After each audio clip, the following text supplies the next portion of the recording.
Siemka, ja jestem Adacho i mam dzisiaj dla was ranking, na który pomysł musiał we mnie troszeczkę urosnąć. Na początku myślałem, że może za mało będzie opcji do umieszczenia w tym rankingu, ale potem jak się przyjrzałem temu troszeczkę głębiej, to doszedłem do wniosku, że jest to naprawdę bardzo fajny pomysł, za który dziękuję użytkownikowi, mojemu widzowi o niku Kaltoferek. Ja lubię mówić kartofelek, no bo raczej taka była myśl przewodnia przy tworzeniu tej ksywki, ale Kaltoferek to jest widz, który podesłał mi pomysł, a w zasadzie zaproponował go na jednym z live'ów, pachołków Frizy. I nie jestem do końca zwolennikiem używania słowa pachołków, bo są tutaj też postacie, które były powiedzmy w armii Frizy, ale nie czuły się jego pachołkami.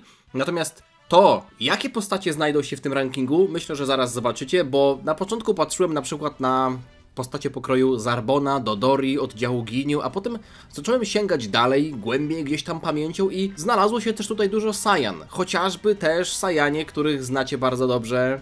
A nie będę może mówił, bo może to będzie dla was jakieś zaskoczenie, jak będziecie patrzeć na kolejne postacie tutaj z tego rankingu. Oczywiście można byłoby brać pod uwagę znacznie większą ilość postaci, jakichś totalnie czwartoplanowych ufolutków, którzy nie mieli żadnych nawet kwestii dialogowych, ale wziąłem pod uwagę postacie, na temat których mogę coś powiedzieć. Jest ich i tak sporo, bo w sumie mamy ich 28? Dobra, ty, żeby ten film nie trwał tak długo, to może zaczniemy sobie od samego początku i jeśli chodzi o kolejność oceniania przeze mnie tych postaci, na początku była alfabetyczna, ale potem ją trochę pozmieniałem, bo jak miałem oddział Ginyu, to wolałem o nim powiedzieć jednocześnie, a nie gdzieś tam skakać do innych postaci. Tak czy siak zaczynamy od postaci, które znacie już jakby moje zdanie na ich temat, jeśli oglądaliście moje top 70 najbardziej nielubianych postaci w Dragon Ballu, to wiecie, że zarówno Abo, jak i Kado muszą znaleźć się w tierze D. To są postacie, które dla mnie nie mają w ogóle prawa bytu. Mogę sobie zrobić tak, że ich złączę i to będzie wyglądało, jakby stali obok siebie na jednym kadrze. Niesamowite, prawda? Dosłownie jakbyście oglądali anime. Takie rzeczy tylko u mnie. To są postacie, które nie mają prawa bytu. Mają prawdopodobnie jedne z najbardziej znienawidzonych przeze mnie designów w ogóle w historii Dragon Balla. Są postaciami ze średniego specjala i moim zdaniem Dragon Ball cierpi na taki, nie wiem nawet jak nazwać ten syndrom, czy można byłoby to w ogóle nazwać jakimś syndromem, ale zmierzam do tego, że Dragon Ball bardzo często otwiera nowe furtki i ich potem nie wykorzystuje. Zamiast na przykład wprowadzać dwa totalne gówna, które zostały zaprojektowane na kolanie w 10 sekund, a nawet nie na kolanie, prawdopodobnie nawet ta kartka nie oparła się na kolanie. Ta kartka wisiała w powietrzu, Toriyama splunął na nią i okazało się, że wyszło właśnie coś takiego. Wyszedł Abo, a potem krwawiło mu z oczu, jak patrzył na Abo, ta krew kapnęła na kartkę i wyszedł Kado i Kabo, czy jak oni się tam kurwa nazywają. Nie chcę o nich gadać, to są postacie, które w ogóle nie powinny istnieć w historii Dragon Balla, nie powinny mieć miejsca. Już lepiej byłoby, żeby za Tarblem leciała jakaś postać, którą my też znamy, żeby można było wykorzystać to, że już kiedyś ona się pojawiła w historii. Cranberry na przykład został zajebiście wykorzystany w sadze Moro. Można byłoby wykorzystać też jakiegoś żołnierza Frizy, którego my znamy, a który został też jakoś, wiecie, potem wskrzeszony jakimś dziwnym sposobem. Cranberry akurat był zajebiście włączony do sagi Moro. Abo, Kado, tier D. Uważam, że to powinien być dla nich jeszcze zrobiony tier E, ale nie mam miejsca i nie będę robił dla nich specjalnego tieru.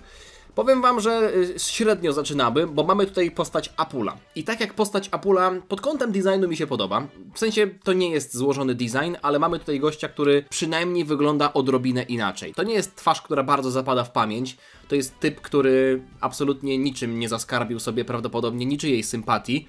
W historii Dragon Balla zrobił prawdopodobnie tyle co Umigame, a może nawet mniej, bo Umigame chociaż jest przeze mnie lubianą postacią, która miała jakieś kwestie dialogowe, coś tam pomagała, chociażby mentalnie i tak dalej, ale to jest gość, który dostał kilka misji i wszystkie spierdolił. I w zasadzie został chwilę później zabity przez Vegetę, z tego co pamiętam. On miał też za zadanie czekać przy komorze regenerującej Vegety, a potem jak Vegeta wyszedł, to po prostu Apula zabił, a wcześniej jeszcze Apul tam miał jedną misję, już nie pamiętam konkretnie o co chodziło, ale Apul też miał jedno zadanie i to po prostu tę jedną prostą rzecz spierdolił. Także gość, który prawdopodobnie, jeśli chodzi o armię Frizy, zrobił jedną z najmniejszych ilości rzeczy, w sensie dobrze, nie wiem czy w ogóle on zrobił jakąkolwiek jedną dobrze rzecz, ale na pewno nie jest w tej samej w ogóle stratosferze co Abo i Kado. Ich muszę chyba jeszcze dalej umieścić. Wiecie co? Ten tier D, no po coś jest taki szeroki, więc muszę ich trochę przerzucić w prawo, żeby nie robić tutaj takiego złudnego wrażenia, że Apul jest w ogóle w tej samej atmosferze co Abo i Kado. No mówię, gdyby był tier E, to bym tam wrzucił te dwie abominacje, ale Apul... No nie, to nie jest tak, że tego gościa nie lubią, po prostu jest totalnym leszczem, nic nie zrobił, jest postacią, która mogłaby nie istnieć i został z niego zrobiony leszcz po całości. Idziemy dalej. Bardock. Wiem, że trochę skok w ogóle jeśli chodzi o tematykę, bo mieliśmy trzecioplanowych żołnierzy, a teraz mamy jedną z popularniejszych postaci, ale tak jak mówiłem na początku, chciałem lecieć trochę chronologicznie i tak mi wyszło. Więc teraz przejdziemy do tej drużyny Bardoka właśnie z Bardokiem na czele. I jeśli chodzi o Bardoka, można byłoby tutaj wyszczególnić dwie wersje Bardoka. Oczywiście tę starą, ze starego specjala telewizyjnego, bardziej ostrą. Oczywiście tamta historia Saiyan też kończyła się w ten sposób, że Bardock chciał przeciwstawić się Freezie i uratować lud Saiyan i przeczuwał to, wiedział tak naprawdę, że Frieza zostanie, że jakby ich zdradzi. Nowa wersja Bardoka przedstawia Bardoka w innym świetle. W ogóle społeczeństwo Saiyan jest przedstawione jako nie takie zero-jedynkowe, a w zasadzie nawet nie zero-jedynkowe, tylko po prostu jako 100% barbarzyńców. Każdy tam był wojownikiem i nie było czegoś takiego, że tam były postacie o innym usposobieniu troszeczkę, o innych pracach. Jak zobaczyliśmy na przykład w Dragon Ball Super Broly, albo jeszcze wcześniej w Dragon Ball Minus Ginę, która była masarką, która nie była wysyłana na misję. To mi się podobało, bo uważam, że zostało w specjalu z Bardoka to społeczeństwo sajańskie trochę spłycone. Oczywiście była tam kiedyś legenda, że ci dobrzy Saiyanie przegrali z tymi złymi, więc mogłoby się to pod to podpisywać, ale Bardock ten nowy, ze wszystkimi plusami i minusami, podoba mi się bardziej niż Bardock stary. Aczkolwiek jedna rzecz, o której też nie wspomniałem, są tutaj postacie, które powiedzmy dalej się pojawiały w historii jako już nie żołnierze Freezy, bo mieliśmy na przykład powiedzmy Vegetę, który jest żołnierzem Freezy tylko przez jakiś czas w historii Dragon Balla, potem oczywiście z armii Freezy występuje i to nie jest tak, że ja oceniam Vegetę jako postać w ogóle. Nie będę oceniał Vegety na przykład z Majin Buu Sagi, kiedy o armii Freezy już nikt nic nie pamiętał, więc rzecz jasna Bardock był w armii Freezy od samego początku do samego końca, więc oceniam też te retrospekcje z walki z Gasem i muszę przyznać, że tutaj ta ocena jest ciągnięta bardzo mocno w górę przez nowego Bardocka. Po prostu podoba mi się jego charakter.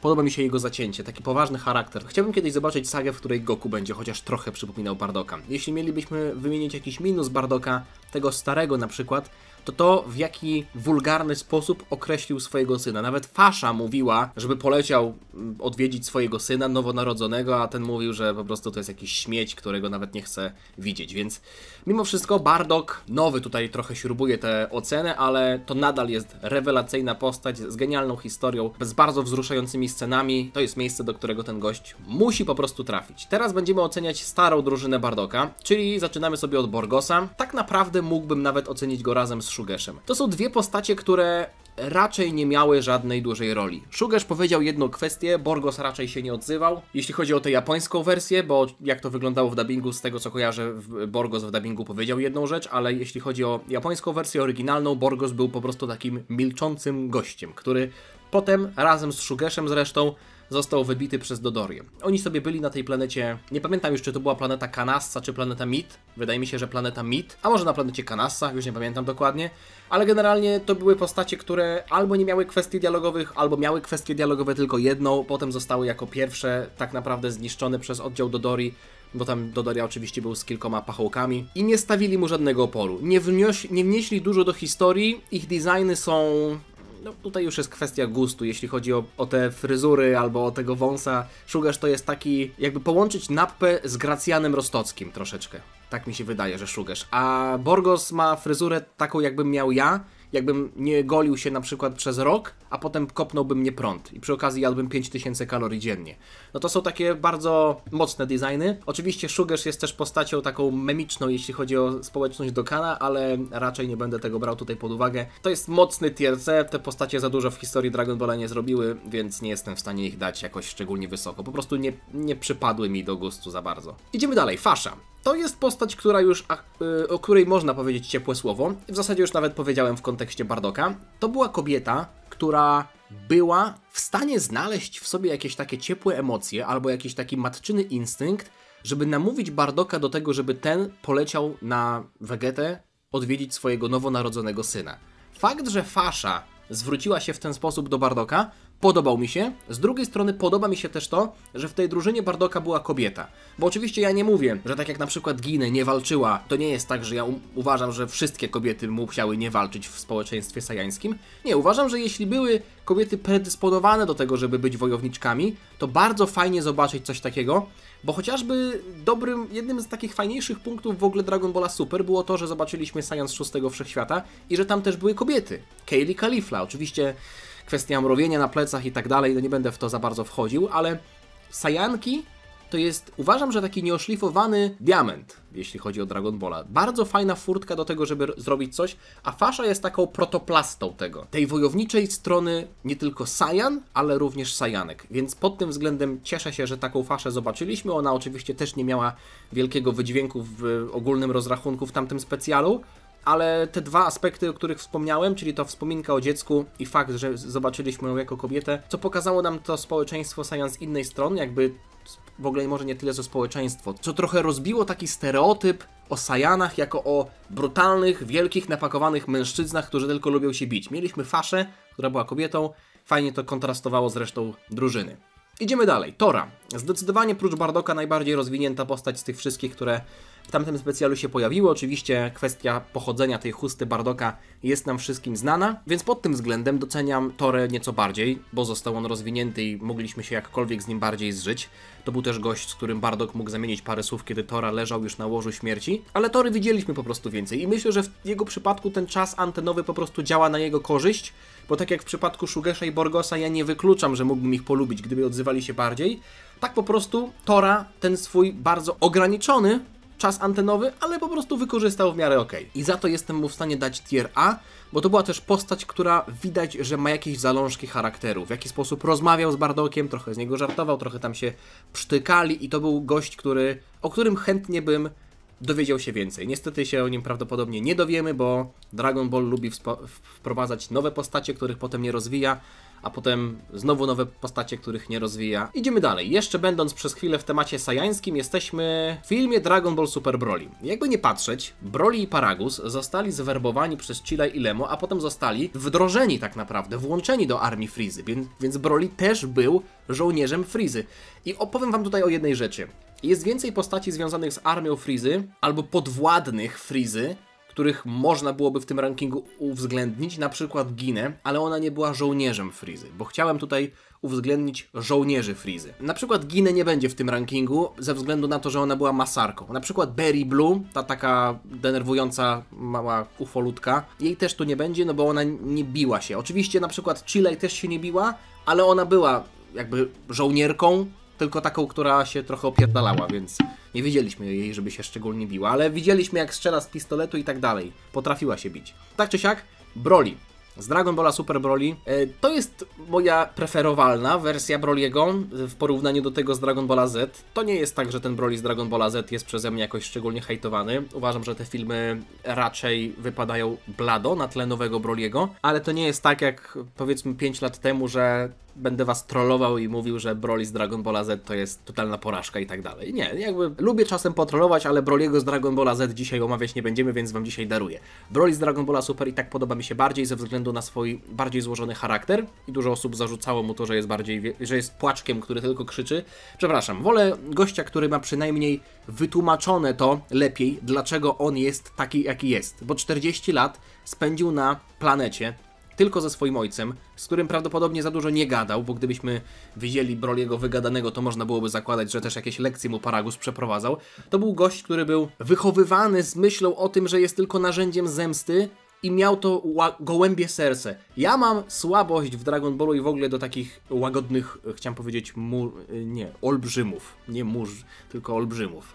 Nie wiem dlaczego, chyba skojarzyło mi się z Skazani na Shawshank. Tam był taki łagodny olbrzym. Na przykład Android 8.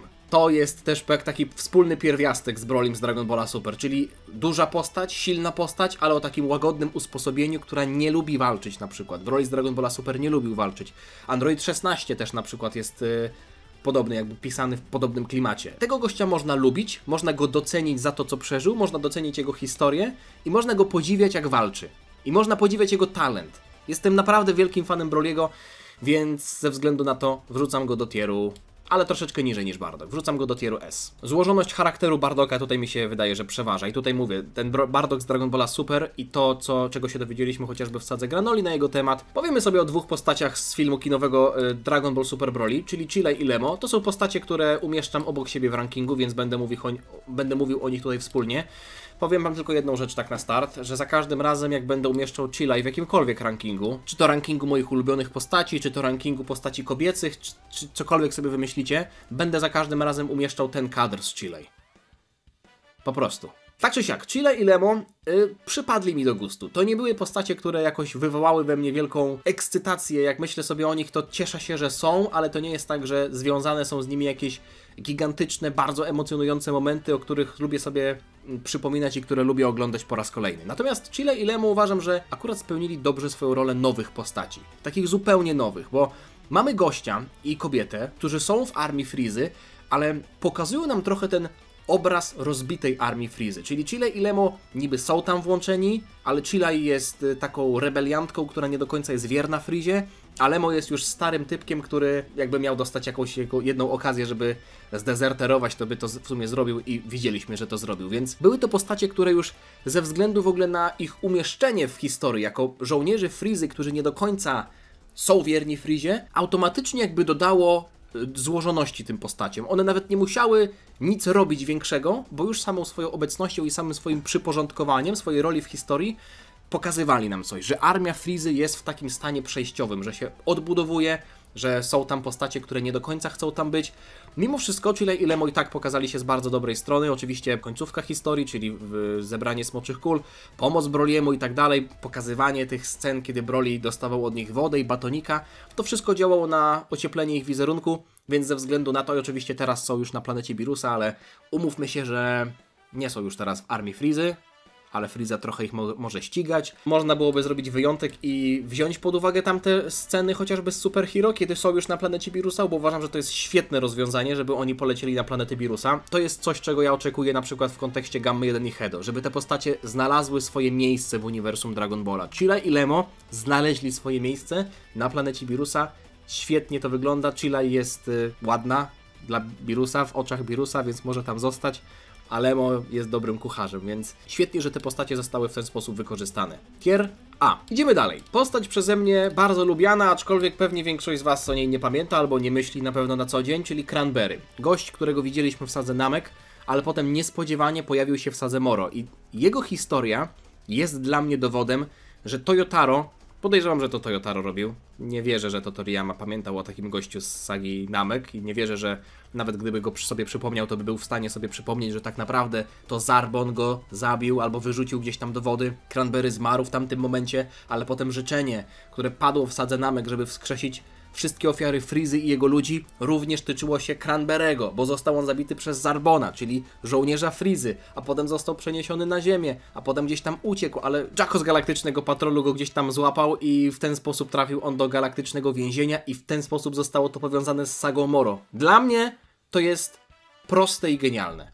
dlatego że jest tam po prostu na kilometr wyczuwalna chęć i umiejętność napisania historii nowej, która wykorzystuje to, co było wcześniej. W Dragon Ballu mi tego bardzo brakuje, takiej świadomości tego, co było wcześniej. Pisania historii, która nie ignoruje tego, co widzieliśmy w poprzednich sagach. Nie ignoruje jakichś praw Dragon Balla, które zostawały wcześniej ustanawiane. Dragon Ball Daima jest taką serią, chociaż jeśli uznamy, że to jest w ogóle historia poboczna, która nie wiąże się z Dragon Ballem Super, łatwiej to wszystko przełknąć. Natomiast Cranberry za sam fakt, że jest w ten sposób napisany, naprawdę zyskuje moją sympatię, aczkolwiek to nie jest tak, że ja tutaj będę go wychwalał tylko ze względu na to. Więc trafia on do tieru A, bo jego udział w historii był mimo wszystko tylko symboliczny. Pomagał przez chwilę Moro, potem chciał dostać swoje życzenie, ale został przez Moro wykorzystany, więc jego udział zakończył się tak szybko, jak się tak naprawdę zaczął, ale mimo wszystko było bardzo, bardzo fajnie zobaczyć postać, która praktycznie zatrzymała się,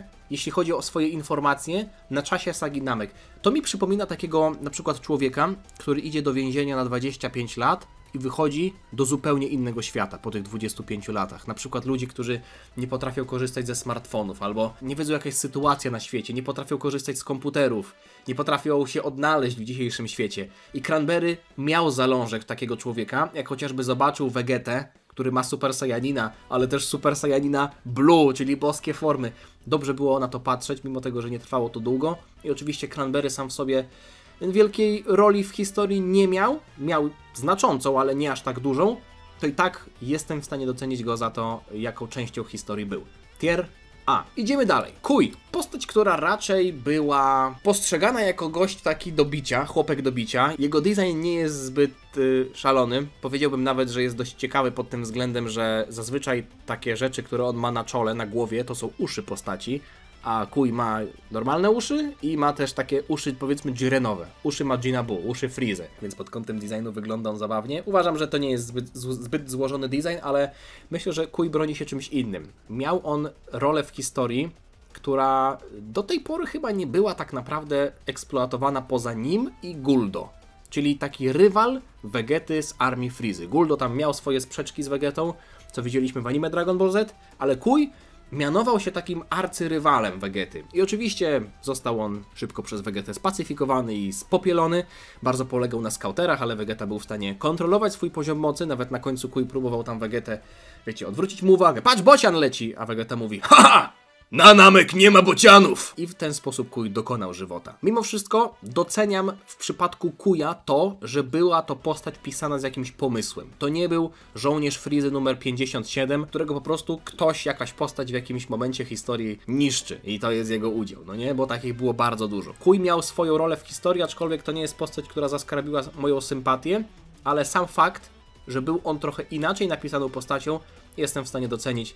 Stąd ten tier B. Leak. Czyli postać, którą widzieliśmy na początku, chyba w Dragon Ballu Minus on też był, potem w Dragon Ball Super Broly, ale też widzieliśmy go w mandze i to jest ciekawa sprawa, bo to był kolejny przykład historii, który w ogóle Toyotaro, to jest jedna z moich ulubionych cech Toyotaro, że on nie zapomina o starych postaciach. Ostatnio w 104 rozdziale mangi, jak widzieliśmy te pomniki wojowników, widzieliśmy tego Oliviera, prawda? Widzieliśmy Mutaito. Kurwa, to nie sądziłem, że jeszcze kiedykolwiek zobaczę Mutaito w Dragon Ballu. Okazuje się, że Toyotaro o tych postaciach pamięta i cieszę się, że Leaka podczas inwazji na planetę Serial również uwzględnił. Co prawda, to nie było tak, że Leak się jakoś bardzo wykazał. Powiedziałbym nawet, że jest to postać, którą oceniam nieco niżej. To jest gość, którego fajnie, że zobaczyliśmy, który miał troszeczkę taki luźniejszy charakter, ale w ogólnej perspektywie uważam, że to jest jakby coś, co można tutaj zaliczyć jako minus. Leak był gościem, który uspokajał Bardoka i mówił, że nie, no na pewno Freeza nie będzie tam przeciwko nam nic knuł, prawda? Coś ci się przyśniło. Jak to Freeza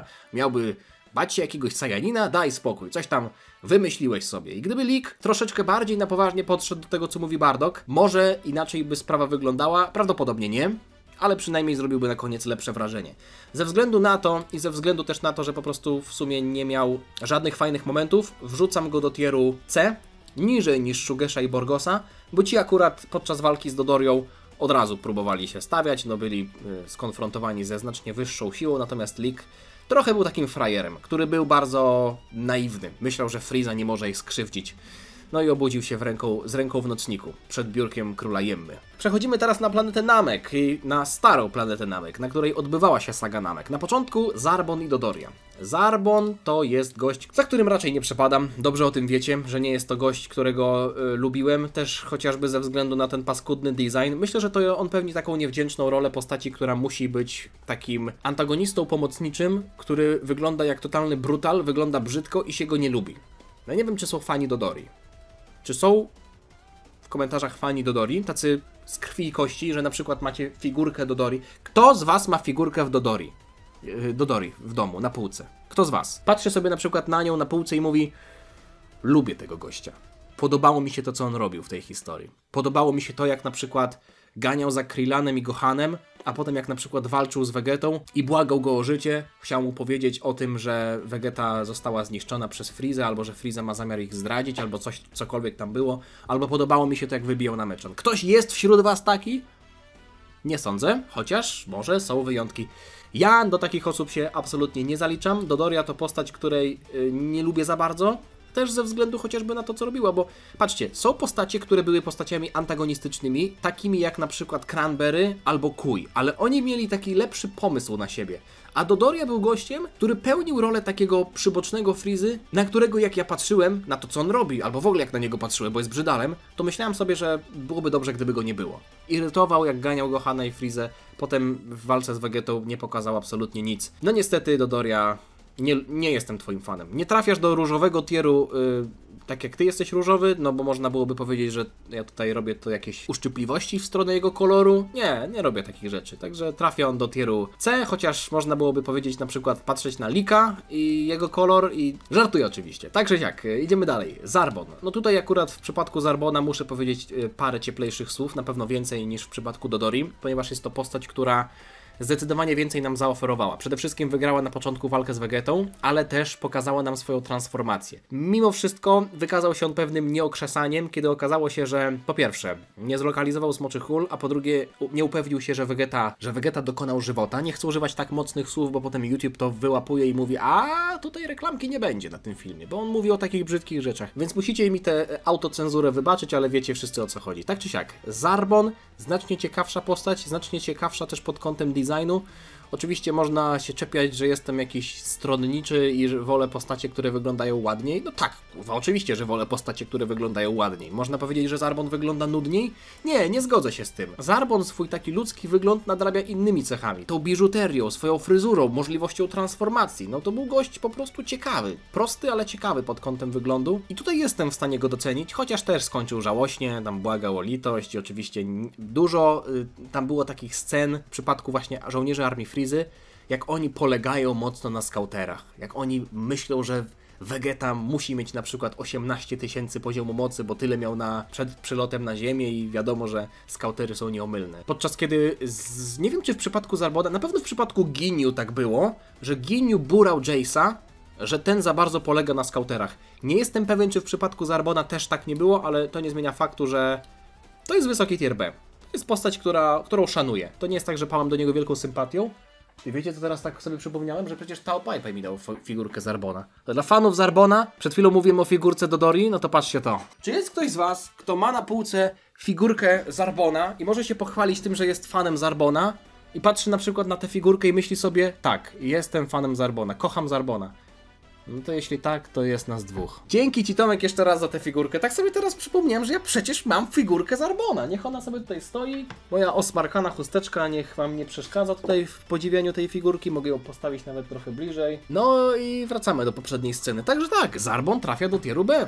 Powiedziałbym nawet, że chyba jestem fanem Zarbona.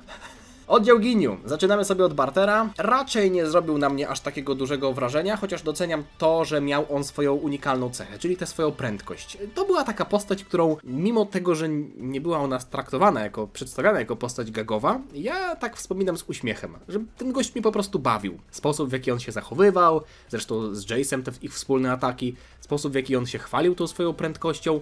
Jego wygląd nie był jakoś szczególnie imponujący, ale doceniam po prostu w całym oddziale Ginyu to, że każdy z oddziału wyglądał zupełnie inaczej. I Barter też jakby się dobrze wpisywał. Gdyby na przykład było 5 takich Barterów, to z jednego powodu byłoby mi smutno, bo mamy 5 takich samych postaci, jak w przypadku Dragon Ball Daima i tego specjalnego oddziału żandarmerii, ale też byłoby mi smutno ze względu na to, że design Bartera nie jest jakoś szczególnie skomplikowany. Jego twarz nie jest bardzo skomplikowana, nie ma dużej ilości detali. Ale jeśli Barter jest częścią tej grupy, to prezentuje się dobrze. Po prostu oddział Ginyu pod wieloma względami, na wielu płaszczyznach lepiej prezentuje się w grupie niż osobno. Barter to jest taka postać, która za dużo nie zrobiła, została przez Goku skompromitowana i potem jeszcze Vegeta mu tam w zasadzie nawet nie tylko kolankiem mu tam wleciał, więc jego koniec był dość brutalny, ale ja mam do niego pewną sympatię. Jestem w stanie go umieścić w takim neutralnym tierze B. To jest taka postać, do której raczej nie pałam żadnymi negatywnymi emocjami. Za dużo nie zrobił, ale uważam, że jest ciekawym pomysłem na postać. Kapitana sobie zostawimy na sam koniec, więc przechodzę teraz do Jace'a. Jace, jakby gdzie tutaj go ustawić, tutaj go ustawię. Jace wypada znacznie gorzej. Jace tak naprawdę był postacią, która miała szansę na to, żeby zabłysnąć więcej, bo oczywiście w tej sytuacji z Barterem też został skompromitowany przez Goku, dostał przez niego z pięści w nos i nawet nie był w stanie powiedzieć, co go uderzyło. I potem nie dość, że zostawił swoich kamratów na pożarcie, kiedy Ginyu tam poleciał w inne miejsce i potem Ginyu go nawet opieprzył za to, że zostawił swoich kamratów na pożarcie. Potem była ta akcja, o której powiedziałem wcześniej, czyli Ginyu zbeształ Jace'a ze względu na to, że ten za bardzo polegał na skauterach. No i kolejna sytuacja, potem został totalnie zniszczony przez Vegetę i też z tego co pamiętam był jak taka skamląca chihuahua, że tak powiem, nawiązując do pewnej sprawy. Tak czy siak, uważam, że Jace jest to gość, który miał zdecydowanie więcej czasu niż zasługiwał, źle ten czas wykorzystał. Mimo wszystko doceniam jego inny design. To są lata 80., więc tutaj ta wielka plereza w tle na jego plecach jest w pewnym sensie wytłumaczalna, aczkolwiek ja fanem tego gościa szczególnym nie jestem, więc trafia on do tieru C. Po prostu uważam, że na każdym kroku rozczarowywał. Myślę, że fani Jace'a, o ile są, to nie są zadowoleni z jego performance'u na planecie Namek. Idziemy dalej, Guldo. Myślę, że Guldo trafiłby jeszcze niżej, ze względu na to, że jego w ogóle udział w historii był jeszcze bardziej żałosny, bo Guldo w sumie nie mógł sobie poradzić z Gohanem i Krylanem, nawet jak ich mroził w czasie, to musiał biec, bo oni byli za blisko, ale jak biegł, to się męczył i nie mógł wstrzymać dalej oddechu.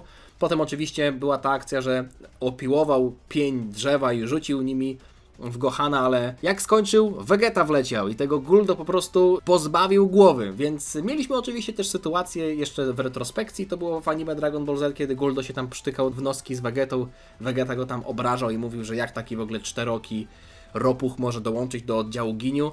To była postać, która tam totalnie nie pasowała. Oczywiście pod kątem wyglądu i pod kątem ciekawych technik to jest coś, co jestem w stanie docenić, bo uważam, że zatrzymywanie czasu Guldo jest w pewnym sensie genialne. Na pewno ta technika ma więcej sensu niż przeskok w czasie hita, ale techniki Guldo podobały mi się znacznie bardziej niż na przykład techniki Jace'a. Natomiast jego udział w historii raczej był znikomy i po prostu Dragon Ball Z przedstawiło go jako postać, która chyba nie zasługiwała na miejsce w oddziale Ginyu, więc ze względu na to Guldo trafia do tieru C. Rikum! Akurat Rikuma całkiem lubię. Oczywiście tutaj można powiedzieć, że wygląda on jak totalny troglodyta, ale ja jestem fanem tego designu. Jestem też fanem tego, jak Rikum chociażby wyszedł z tego dymu. Była tam taka scena, że został on chyba trafiony przez Masenko Gohana albo przez jakiś atak Krillana, już nie pamiętam dokładnie. Stracił w ogóle swoją zbroję i wyłonił się z tego dymu w takiej pozycji baletowej, jeszcze krzycząc swoje imię. To była postać, która miała pewien aspekt komediowy, potem oczywiście został zdeklasowany przez Goku, kiedy Goku tym jednym ciosem, tym łokciem w splot słoneczny albo gdzieś tam w brzuch znokautował Rikuma, ale to był też gość, który z tego co pamiętam trochę napsuł krwi Vegecie na początku. To nie był typek, którego można było łatwo pokonać, więc Rikum miał na początku swoje momenty i myślę, że można było patrzeć na niego jako na postać, która jest problemem. W przypadku Guldo raczej to nie był problem. Raczej się nie patrzyło na niego jako na problem. Raczej się patrzyło na niego jako z takim politowaniem. Jace swoją niefrasobliwością też raczej nie stanowił problemu, natomiast Rikum, on przecież Krillana w ogóle też znokautował i Gohanowi złamał kark. No to o czym my tu mówimy? Gość trafia do wysokiego tieru B. Rikuma figurki nie mam, więc no Zarbona figurkę mam, ale Zarbon gorzej skończył. Rikum więcej zrobił, ale to nie jest tak, że ja poszedłem do sklepu i wybrałem sobie figurkę Zarbona. Żartuję z tymi figurkami, ok? Rikum dla mnie jest lepszą postacią niż Zarbon. No i kapitan tego oddziału, tej całej ekipy. To jest postać, która we mnie trochę urosła z czasem, bo oczywiście można docenić go za aspekt komediowy. Tak jak mówię, oddział Ginyu, jeśli chodzi o aspekt komediowy, też lepiej się prezentuje w grupie niż pojedynczo, ale były te rzeczy, o których powiedziałem, czyli był w stanie zauważyć, że poziomy mocy, że skautery nie są aż tak bardzo wiarygodne. Świetna akcja z zamianą ciał. Uważam, że to było bardzo ciekawe pod kątem pisarskim, żeby wprowadzić taką technikę, ale też cwany ze strony Ginyu, żeby w ten sposób rozegrać to, bo Goku w tamtym momencie jak przyleciał, pokonał Bartera, pokonał Jace'a, pokonał Rikuma. Ginyu był silniejszy od swoich współpracowników, ale to nie było tak, że był w stanie, wiecie, zone-shotować Goku. On miał tak naprawdę jako jedyny jakikolwiek pomysł na walkę z Goku i wiecie co mi się jeszcze podoba? Być może to będzie dla was szokujące, ale scena z Resurrection of F. To było tylko w anime, kiedy zamienił się ciałami z Tagomą.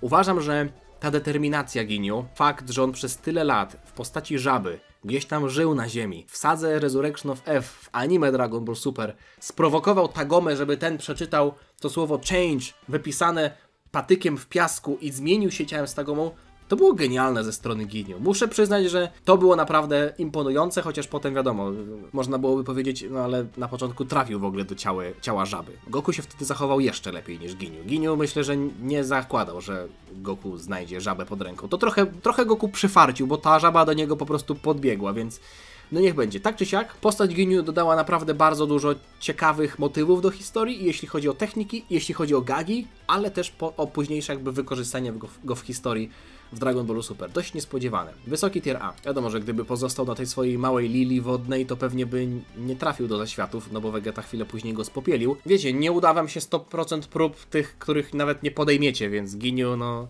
nie można go winić za to, że próbował. Nappa. Czyli przechodzimy teraz do Saiyan Sagi, chociaż w ogóle tam będzie kilka saiyańskich postaci, będziemy troszeczkę skakać. Nappa to jest gość, co do którego mam dość neutralny stosunek, a raczej bym traktował go jako postać niekompetentną. Biorąc pod uwagę jak skończył, biorąc pod uwagę jak wyglądała historia na początku sagi Saiyan, a raczej na początku przylotu Vegety i Nappy, no był moment, w którym on zniszczył miasto. Był moment, kiedy wydawał się naprawdę potężny. Chaozu nie był w stanie go pokonać swoim wybuchem. Ten Shinhan nie był w stanie go pokonać swoim ostatecznym Kikoho. Nappa był jedną ręką, jednym atakiem w stanie zadać taki śmiertelny cios Piccolo, więc była to postać bardzo, bardzo silna, znacznie silniejsza niż nasi bohaterowie, ale właśnie ze względu na to uważam, że ta walka powinna przez Nappę zostać zakończona dosłownie w jednym momencie. Nappa był postacią niekompetentną, która nie była w stanie dobrze wykorzystać swojej siły. Takie odniosłem wrażenie, aczkolwiek to nie jest tak, że jadę tutaj z nim po całości. Uważam, że stanowił fajny kontrast dla Vegety jako postaci troszeczkę bardziej opanowanej. Też wiadomo, Vegeta był znacznie silniejszy, ale mimo tego, że obaj Saiyanie bardzo mocno patrzyli na poziomy mocy, to Vegeta mam wrażenie, że był lepiej wytrenowany pod kątem umiejętności, pod kątem opanowania swoich technik. Nappa był taką brutalną siłą, która kiedy była dźgana ze wszystkich różnych stron, to trochę nie wiedziała, w którą stronę się obrócić. I w ten sposób Nappa był po prostu kompromitowany, a potem skończył jak skończył. Tier B. Paragus. To jest dość ciekawe. Paragus oczywiście jest też w filmie z Dragon Balla Z, ale raczej tutaj biorę tę jego wersję z Dragon Balla Super, no bo to ten Paragus został włączony do armii Freezy. Mam do Paragusa pewne zastrzeżenia tyczące się tego, że za bardzo chyba zaufał Freezie, mówiąc na przykład, że Broly już nie będzie w stanie się wzmocnić bardziej, bo to jakby sprawiło, że Frieza pomyślał, że Paragus jest mu już do niczego niepotrzebny, ale doceniam mimo wszystko Paragusa jako postać, która miała próbę złożoności. W sensie Paragus był postacią, która miała pewien cel, została napisana w taki sposób, żeby osiągnąć swoją zemstę, no i też, tak jak w przypadku Broly'ego, trzeba docenić to, że żyli w takich warunkach na planetoidzie Vampa przez 40 lat. Doceniam Paragusa, zwłaszcza tego po timeskipie, też ze względu na to, że zobaczyliśmy siwego Saiyanina. Mogliśmy zobaczyć Saiyanina, który nie jest już powiedzmy w kwiecie wieku, a wiemy, że Saiyanie przez długą część swojego życia, przez większość swojego życia utrzymują młode ciała, no bo oczywiście są rasą wojowników, więc Paragus jako już taki dziadek też nam pokazał, jak wyglądają Saiyanie, jak prezentują się Saiyanie już w okresie starości. Więc mimo tego, że Paragus też nie zakończył najlepiej i mimo tego, że nie był postacią, z którą można byłoby bardzo sympatyzować, no bo miał chęć zemsty na królu Vegecie, ale potem przeszła ona na syna króla Vegety, więc można byłoby na niego patrzeć jako na gościa, który jest po prostu zaślepiony zemstą, a trudno takiemu po prostu kibicować, zwłaszcza kiedy występuje przeciwko naszym protagonistom. Ale uważam, że jest to postać, która była napisana w ciekawy sposób i mimo tego, że nie było jej jakoś bardzo dużo, to trochę wniosła do historii. I za to jestem w stanie mu dać niski tier A. Co prawda tutaj mamy moją kamerkę, no ale wyobraźcie sobie, że mojej kamerki nie ma. No akurat tak się składa, że dzisiaj musiałem poszerzyć te tiery, bo inaczej byśmy się tutaj nie pomieścili, więc Paragus jest troszeczkę schowany, ale wiadomo gdzie on jest. Widzicie jego twarz. Przechodzimy teraz do armii Freezy z Resurrection of F. Zaczynamy od Shisamiego. Postać, która za dużo do historii nie wniosła. Powiedziałbym nawet, że skończyła dość żałośnie. Złapał on Gohana. Przez chwilę Gohana próbował tam ścisnąć dosłownie w stylu top-po. Średnio mu to wyszło, bo Gohan zaczął się power-upować, a przypominam, że to był najsłabszy Gohan praktycznie, nie wiem, w historii Gohanów, ten z Resurrection of F w zielonym dresie. No i potem Shisami został pokonany przez Tagomę, który strzelił go w plecy. Tagoma i Shisami ze sobą rywalizowali. Shisami do tej historii praktycznie nie wniósł nic i też jest brzydki. Wygląda jak taki kurwa diabeł po prostu, nie? Diabeł z ziemniakiem na nosie. Akurat jeśli chodzi o ziemniaki na nosie, to zaraz też sobie przejdziemy do Sorbeta, bo to będzie kolejna nasza postać, którą będziemy oceniać. Będę ja oceniać, więc żeby nie tracić za dużo czasu, bo tak naprawdę nie ma tutaj o czym gadać, Shisami tier D. No i teraz ten Sorbet, ten przeklęty Sorbet, którego z chęcią, miłą chęcią bym wrzucił do tieru D, bo jest to gość, którego nie znoszę, ma bardzo irytujący design, no ten ziemniak na nosie to jest coś absolutnie katastrofalnego, nie wiem jak można było narysować taką postać, ale wiecie co? Nie jestem w stanie go dać do tieru D.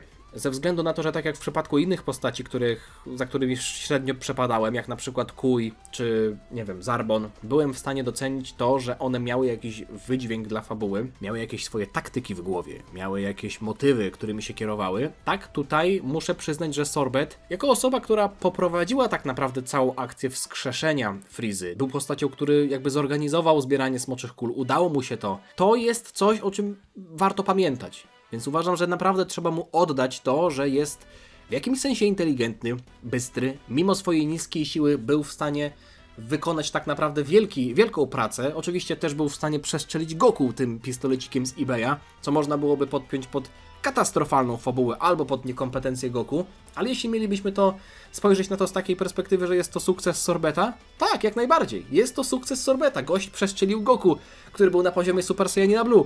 Wiadomo, że potem został trafiony rykoszetem, ale no mówię, ile można mieć szczęścia w tym życiu. Jak jesteś słaby, to kiedyś musisz oberwać, więc jego szczęście się w tamtym momencie skończyło, ale nie jestem w stanie mimo wszystko go dać jakoś szczególnie wysoko.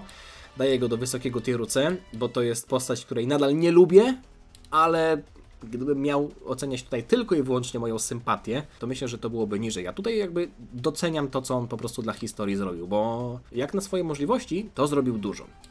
Tagoma. Z tego co pamiętam, wersja filmowa Tagomy skończyła bardzo szybko. W sensie Tagoma został pokonany w Trymiga i nie miał wielkiego wydźwięku dla fabuły, ale wersja z anime, no tutaj już bardzo dużo zadziało, bo Tagoma pokonał nawet Piccolo. Był silnym wojownikiem, który przecież trenował przez 4 miesiące z Freezą i to też trzeba tutaj docenić. Dwa największe zarzuty w jego stronę, z mojej strony, to jest dał się wrobić Ginyu, żabie. Jakby w momencie, w którym żaba pisze coś patykiem na ziemi, to ty tego nie czytasz. Ty uciekasz. To śmierdzi podstępem, okej? Jeśli zobaczycie, że żaba pisze coś na ziemi i prosi was, żebyście to przeczytali, nie czytajcie tego. Druga rzecz jest taka, że nie ma możliwości chyba, żeby były gorsze designy niż Abo i Kado, ale Tagoma jest chwilkę za nimi. W rankingu najgorszych designów myślę, że mógłbym taki ranking też zrobić. Tagoma jest bardzo, bardzo wysoko. W sensie mógłby być nawet na miejscu trzecim, jeśli byśmy liczyli Abo i Kado jako dwie postacie. I wiecie, co jest najbardziej bolesne w tym wszystkim? Są w internecie oryginalne designy Tagomy. Z tego, co kojarzę, Yamamuro zaprojektował Tagomę, który miał wyglądać tak. I wiecie, co się stało? Toriyama stwierdził, że Tagoma nie będzie tak wyglądać. I będzie wyglądać jak... Nie wiem, kurwa, no... Dramat. Jak można taką postać wypuścić? Spoic. To jest dosłownie Spoic z Dragon Balla AF. Kto pamięta Spoica, którego nazywałem dopiero szablonem na postać, ten wie, o czym mówię. Katastrofa. Jak można wypuścić tak wyglądającą postać? To jest chyba tylko zrobione, żeby animatorzy nie musieli rysować dużej ilości detali. Tragedia. Moje negatywne emocje tyczące się tego designu są tak duże, że jestem w stanie chociażby za to umieścić go w niskim tierze C. A teraz dwie ostatnie postacie. Raditz, no i wspomniany już przeze mnie Vegeta. Na początku Raditz. Gość, który myślę, że jest lubiany przez dużą część społeczeństwa. I ja też Raditza lubię, bo otworzył nam pewną furtkę. Furtkę do nowego świata w ogóle. Tak jak Beerus i Whis otworzyli nam furtkę do innych wszechświatów, tak Raditz otworzył nam furtkę do tego kosmosu, do podróży kosmicznych, do w ogóle rasy Saiyan i tak dalej. Miał on swoje minusy, chociażby to, że dał się zrobić znacznie słabszym przeciwnikom. Też liczę tutaj Gohana, bo mówię o Piccolo i Goku, ale też mam na myśli Gohana. Ale były tam momenty, w których wykazał się pewnymi zdolnościami negocjacyjnymi, kiedy został złapany za ogon, albo takimi umiejętnościami perswazji, kiedy wpłynął na Goku, ten puścił ogon. Oczywiście, Goku jest postacią naiwną, więc to nie było tak, że, nie wiem, prezydenta USA w ogóle przekonał do podpisania jakiegoś dokumentu, który będzie dla niego niekorzystny, ale Raditz myślę, że tutaj w pewnym sensie zapunktował. Miał on ciekawe wejście. Tak naprawdę z Piccolo sobie nic nie zrobił, porwał Gohana. Uważam, że to była postać, która miała pewien potencjał. Wiadomo, że z perspektywy czasu okazało się, że Saibameny były dosłownie na jego poziomie, ale Raditz wiemy, że jest Saiyaninem, więc jeśli byłby dalej w historii, to pewnie by się wzmacniał, tak jak reszta Saiyan. I uważam, że mimo tego, że skończył w dość żałosny sposób, tak jak mówili o tym Vegeta i Nappa, to zasługuje on przynajmniej na tier A. Na początku chciałem go wrzucić przed Chile i Lemo, ale uważam, że siłą Chile i Lemo jest to, że oni nie są takimi one hit wonder, że tak powiem, czyli takimi jednostrzałowymi bohaterami, którzy robią coś fajnego, a potem znikają na zawsze. Chile i Lemo tutaj swoją siłę mają w tym, że są dalej obecni w historii, mimo tego, że to może nie jest do końca sprawiedliwe, bo już nie są żołnierzami Freezy. Nie ma tego w historii Chile i Lemo tak dużo, żebym mógł sobie pozwolić na jakieś tam niewybieranie niektórych scen, więc oceniam też tamtą delikatnie rzecz z mangi. No i ostatnia osoba, czyli Vegeta. Być może was zaskoczę, ale Vegeta nie będzie na pierwszym miejscu w tym rankingu, ze względu na to, że ja tutaj oceniam Vegetę, jak on jeszcze był w armii Freezy. A tak na dobrą sprawę, to w momencie, w którym on poleciał osobiście, samotnie na planetę Namek, to już nie był w Armii Frizy. Był już przeciwko Armii Frizy. Tak w sumie można byłoby oceniać Vegetę nawet jeszcze z retrospekcji, kiedy widzieliśmy Vegetę, wiecie, jako małego księcia i tak dalej. Kiedy widzieliśmy, jak ignorował na przykład rozkaz Frizy, żeby wrócić na planetę Vegeta. Ale żeby już nie rozdrabiać się w taki sposób, bo tak na dobrą sprawę Vegeta był jeszcze w Armii Frizy po sadze Saiyan, no bo przecież potem poleciał do kapsuły regenerującej, potem spotkał się jeszcze wtedy z Guldo i Kujem i tak dalej. To była postać, która jeszcze wtedy oficjalnie na papierze była częścią Armii Frizy, dopiero potem jakby z niej wystąpił, będąc w sadze Namek. A Saiyan Saga Vegeta i wszystko to, co było wcześniej, myślę, że podoba mi się mniej niż Bardock. Podoba mi się bardziej niż Broly, bo to nadal była złożona postać, o tym ostatnio mówiłem w przypadku wersji Vegety. Aczkolwiek Bardock jest dla mnie gościem, który ma takie dwie natury, które ze sobą fajnie współgrają, czyli ten brutalny wojownik, ale też gość, który ma w głowie jakieś przemyślenia, że fajnie byłoby czasem kogoś uratować, że to zabijanie w kółko, że te misje, wybijanie kolejnych cywilizacji tworzy w jego sercu taką pustkę. I widzieliśmy to bardzo fajnie przedstawione w sadze Granoli, więc uważam, że Bardock akurat jest postacią najlepszą z tych, które tutaj uwzględniłem, czyli Bardock jest moim ulubionym żołnierzem Frizy, biorąc pod uwagę te czasy, kiedy oni faktycznie Frizie służyli. Tyle jeśli chodzi o ten ranking. Mam nadzieję, że Wam się podobało. Dzięki Kaltoferek jeszcze raz za podsunięcie tego pomysłu. Trochę go zmodyfikowałem, ale myślę, że wyszło dobrze. Więc jeśli jesteście fanami rankingów, czekam na Wasze propozycje. Być może macie jakieś fajne pomysły, które chcecie, żebym zrealizował. Akurat pomysłów na rankingi mam dość sporo, ale jak widzicie, Wasze pomysły też biorę pod uwagę, więc jeśli wpadniecie na coś fajnego, to się bardzo ucieszę. Aczkolwiek zanim napiszecie, sprawdźcie, czy już tego nie zrobiłem. Możecie sobie wpisać w wyszukiwarkę albo na mojej playliście rankingów sprawdzić, czy już takiego rankingu nie ma, bo dużo pomysłów po prostu się pojawia, mimo tego, że ja już to kiedyś robiłem. Także tyle. Zostawcie lajka, jeśli Wam się podobało, zostawcie suba, żeby niczego nie przegapić. Widzimy się niebawem, trzymajcie się, na razie, cześć. Ciana.